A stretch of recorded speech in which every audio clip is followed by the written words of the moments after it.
दोस्तों नमस्कार। Exam instructor Girdhar YouTube channel पर आपका स्वागत है। तो दोस्तों, शिक्षा मित्रों का मानदेय बढ़ाने पर सरकार से मांगी जानकारी।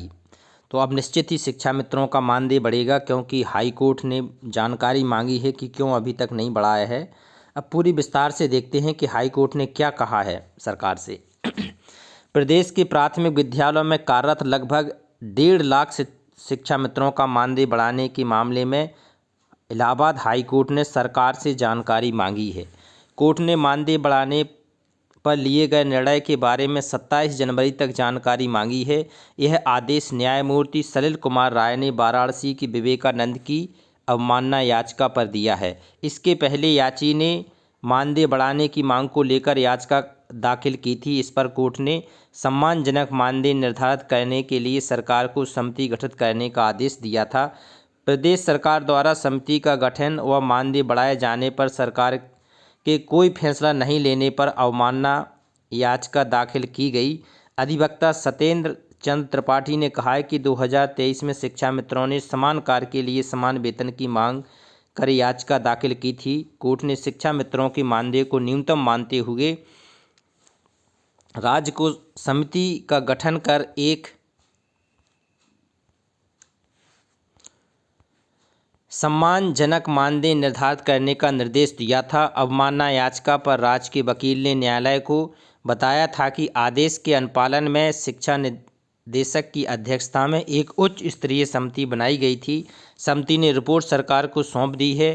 कोर्ट ने वित्त विभाग और राज्य सरकार के ओर लिए गए निर्णय के संबंध में 27 जनवरी तक जानकारी मांगी है।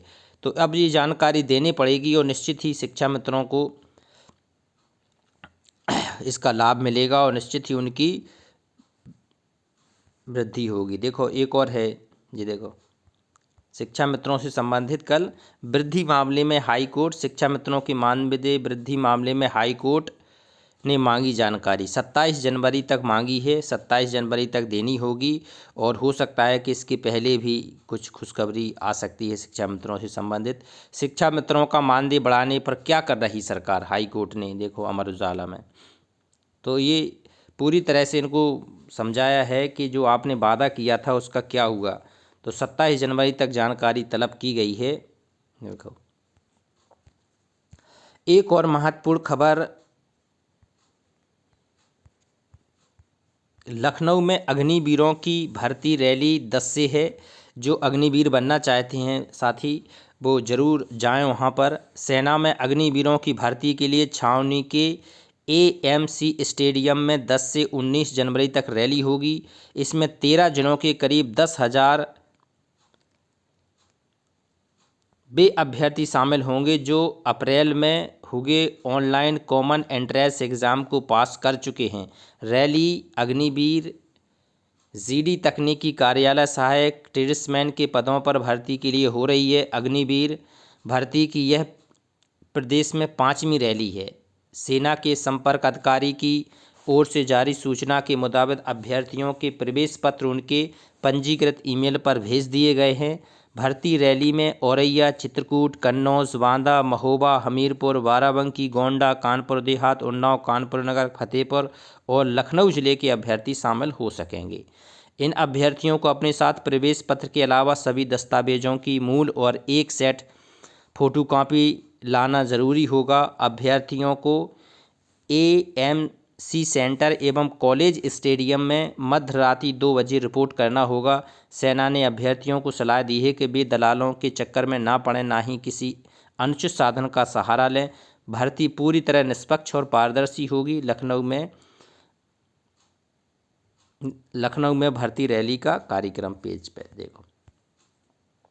1 माह देरी से होगी सिपाही भर्ती की शारीरिक दक्षता की परीक्षा।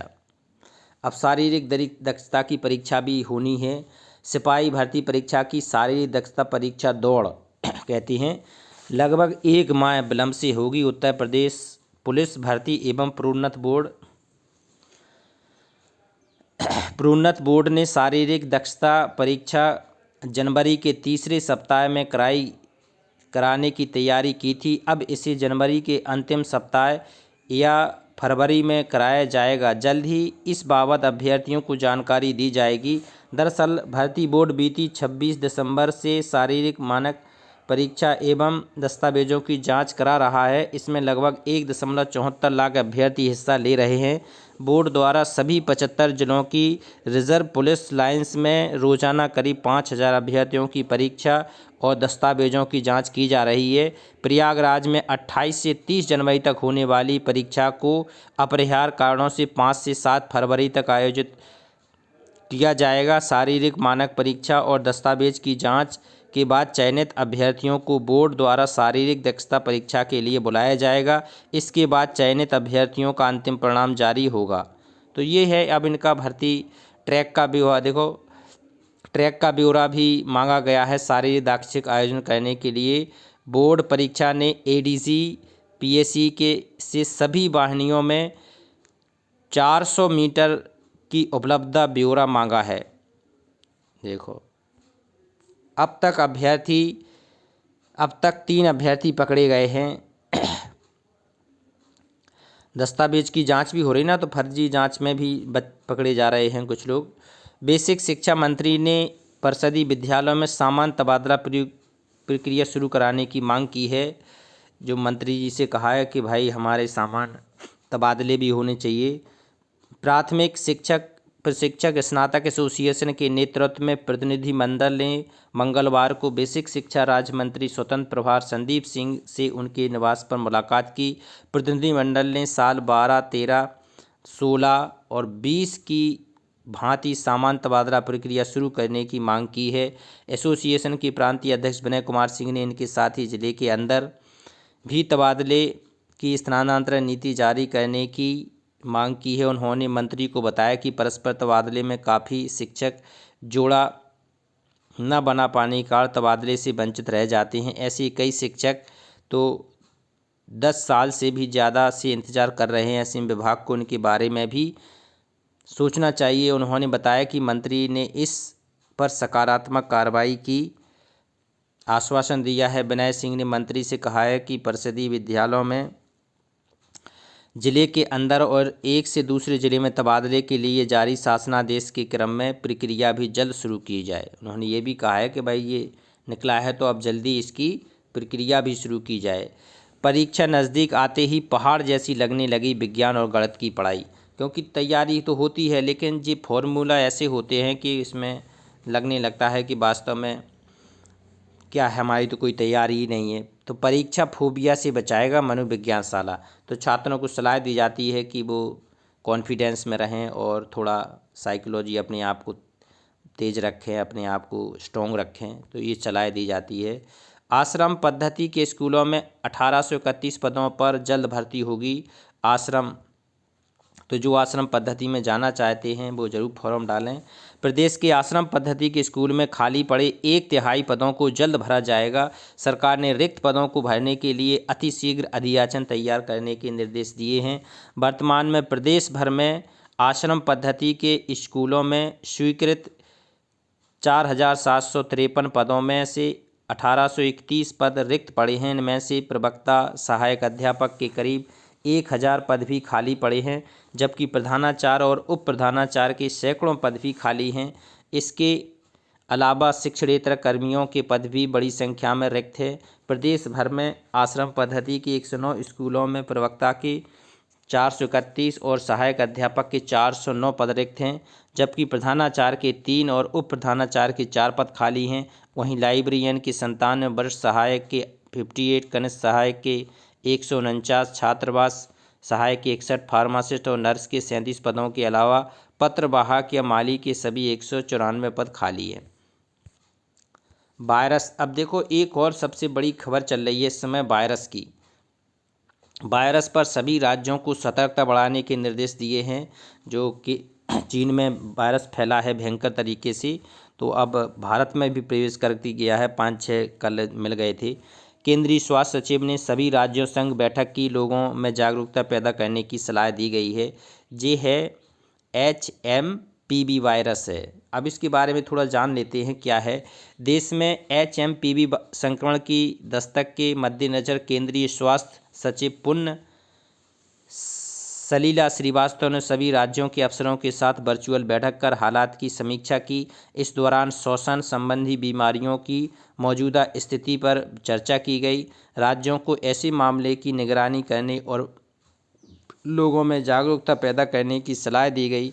बैठक में राज्यों को कहा गया है कि वे प्रचार प्रसार माध्यमों से लोगों को बीमारी से बचाव के उपायों को लेकर जागरूकता करें। इसमें लोगों को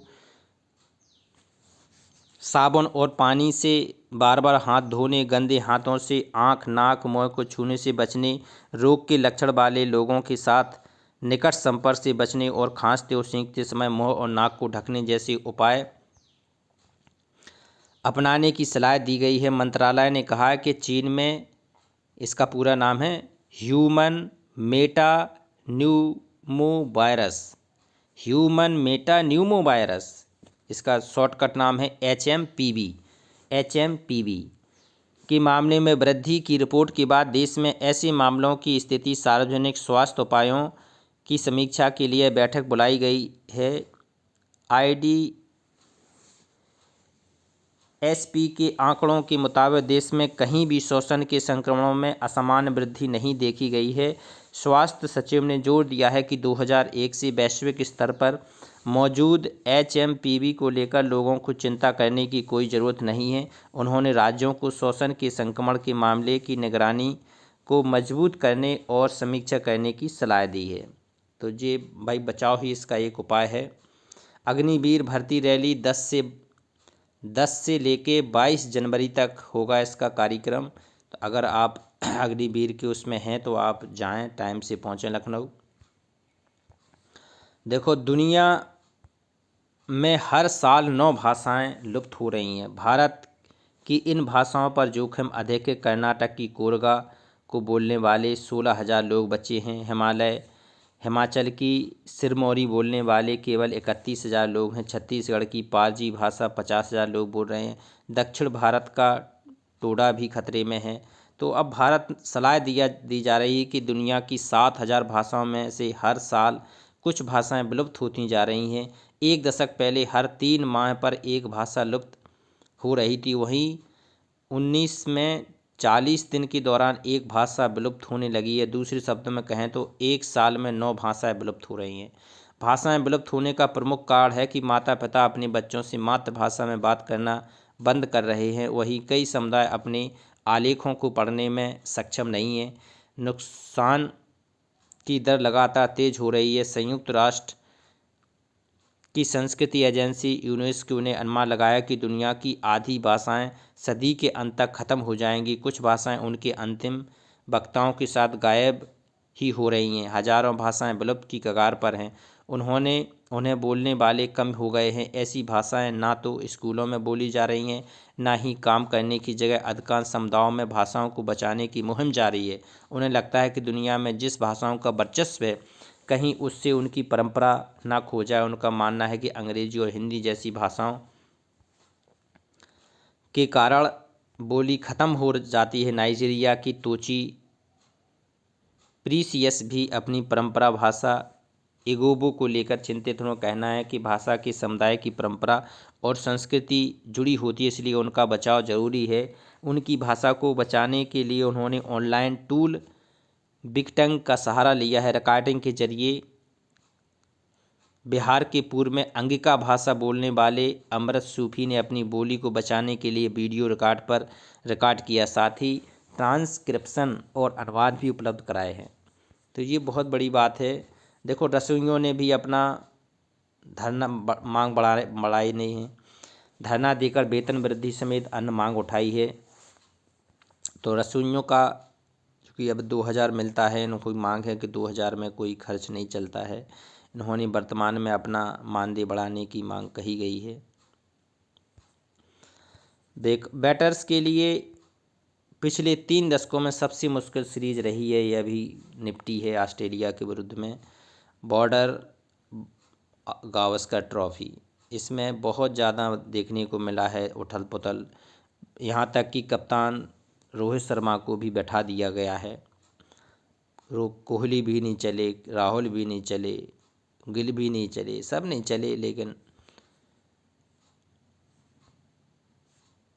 रोहित विराट पर चयनकर्ता ले फैसला, क्योंकि अब देखो उम्र भी होने लगती है, वो फुर्ती नहीं रहती है जो पहले कभी हुआ करती थी। तो सलाह दी जाती है इसलिए कि भाई सालों साल खेलने के बाद थोड़ा अब दूसरी चीज़ों में आ जाएं।